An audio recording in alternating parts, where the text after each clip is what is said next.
Hi! Welcome to our channel. ఇవాళ గోంగూర చట్నీ పచ్చిమిరపకాయలతో ఎలా చేయాలో చూద్దాం. కావాల్సిన పదార్థాలు: గోంగూర 3 కట్టలు, పచ్చిమిరపకాయలు 150 గ్రామ్స్, ధనియాలు 3 టేబుల్ స్పూన్లు, మెంతులు 1 టీ స్పూన్, జీలకర్ర 1 టీ స్పూన్, ఎల్లిగడ్డ 1, ఉల్లిపాయలు 2. స్టవ్ వెలిగించుకొని బాణీలి పెట్టి 2 స్పూన్ల ఆయిల్ వేయాలా.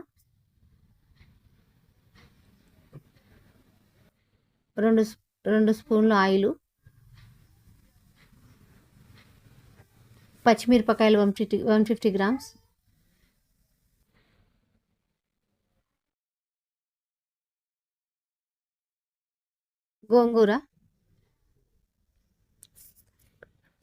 గోంగూర మంచిగా 2 టైమ్స్ వాష్ చేసి పెట్టుకోవాలి.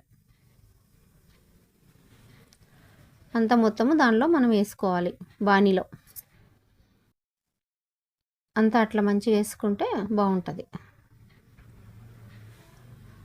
పసుపు, కొద్దిగా పసుపు, కొద్దిగా సాల్టు, మళ్ళీ కొంచెం ఆయిలు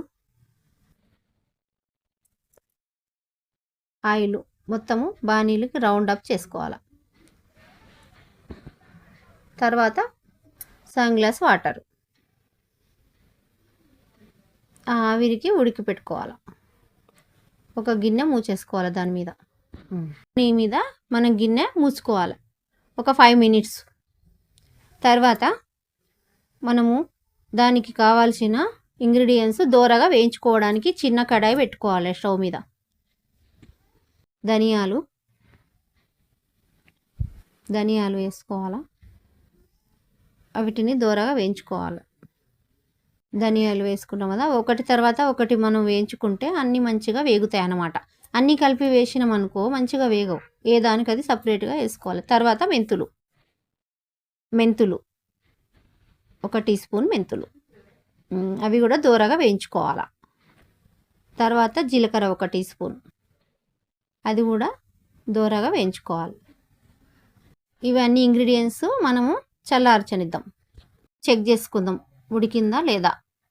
ఉడికిపోయిందండి, చాలా మంచిగా ఉడికిపోయింది. కలర్ చేంజ్ అయింది కదా, గోంగూర పచ్చిమిర్చి చేంజ్ అయినాయి కదా, మనకు ఉడికిందని తెలిసిపోద్ది. ఇప్పుడు మనము అన్నీ వేయించి పెట్టుకున్నాం కదా, అందులో వేసే ధనియాలు, మెంతులు, జీలకర్ర మిక్సీ పట్టుకోవాలి మెత్తగా పౌడర్ లాగా. అవసరం లేదండి, అన్నీ కలిపి కూడా వేసుకోవచ్చు. అట్లా వేసుకోవచ్చు, ఇట్లా వేసుకోవచ్చు. అన్నీ కలిపి మనం ఉడికించుకున్నాం కదా పచ్చిమిరపకాయలు, గోంగూర, అది ఫస్ట్ మిరపకాయలు, పసుపు, కొంచెం తగినంత సాల్ట్, రుచికి తగినంత సాల్ట్, ఎల్లిపాయలు,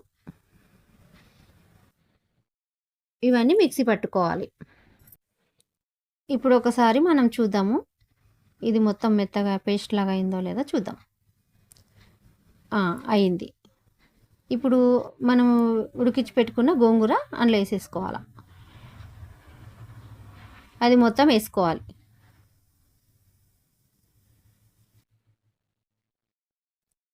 వేసుకున్న తర్వాత ఇప్పుడు అన్నీ కలిపి మెత్తగా పేస్ట్ లాగా చేసుకోవాలి.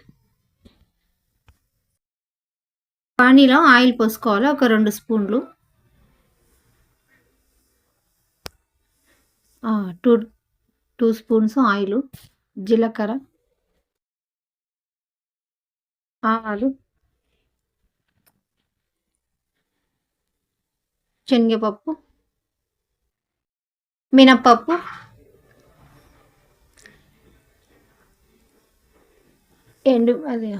ఎండుమిరపకాయలు కలుపుకోవాలి ఒకసారి మంచిగా. ఎండుమిర్చి,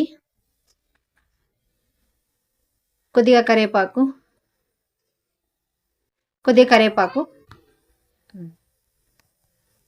ఇంగువ కొంచెం,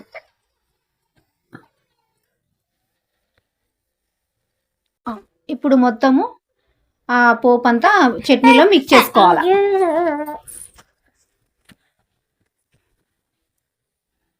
మిక్స్ బాగా చేసుకోవాలి. ఇప్పుడు okay, super. Thank you for watching. Like, share, comment.